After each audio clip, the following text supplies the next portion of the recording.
Hello everyone, কেমন আছে সবাই? আজ সকাল থেকে খুব বৃষ্টি পড়ছিল, তাই ঘুম থেকে উঠতে দেরি হয়ে যায়। তারপর ব্রাশ করে বাইক নিয়ে বেরিয়ে পড়লাম। অল্প অল্প বৃষ্টি এখনও পড়ছে। মোড়ে এসে জিতরায়ের সাথে দেখা হয়ে গেল। সে বলছে, কাকু আমাকে একটা ম্যাঙ্গো ফ্রুটি কিনে দাও। জিতরায় ওর দাদুর সাথে এসেছে। ওকে অনেক বোঝালাম কোল্ড ড্রিঙ্কস খাওয়া কিন্তু স্বাস্থ্যের পক্ষে খুব ক্ষতিকারক, কিন্তু ও বলছে ম্যাঙ্গো ফ্রুটি আমাকে খেতেই হবে। তাই বাধ্য হয়ে ওকে ম্যাঙ্গো ফ্রুটি কিনে দিলাম। তারপর ওর সাথে একটা সেলফি নিয়ে নিলাম। আমিও একটা ওআরএস খেয়ে নিলাম। তারপর হঠাৎ করে বর্দি পাহাড় চলে এলাম দুটো ভাইয়ের সাথে, কোনো প্ল্যানিং ছাড়াই।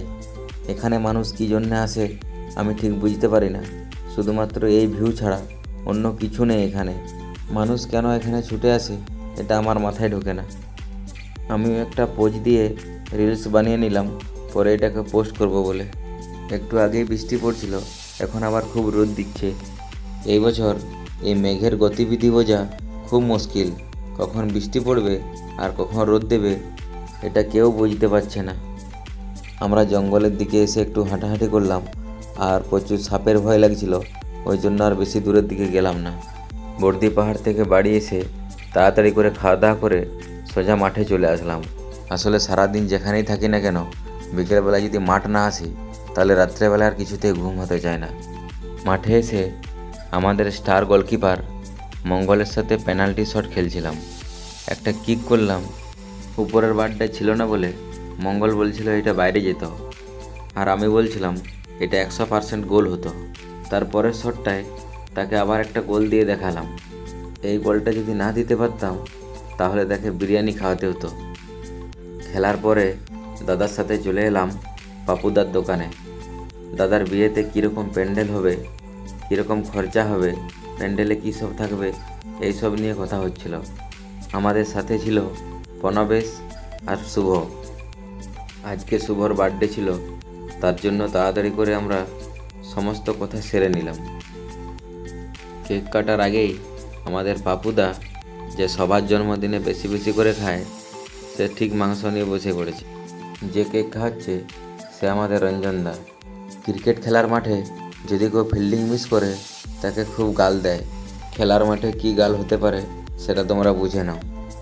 এই যে ভাইটাকে দেখতে পাচ্ছ, এর নাম ঋষভ পান্ত।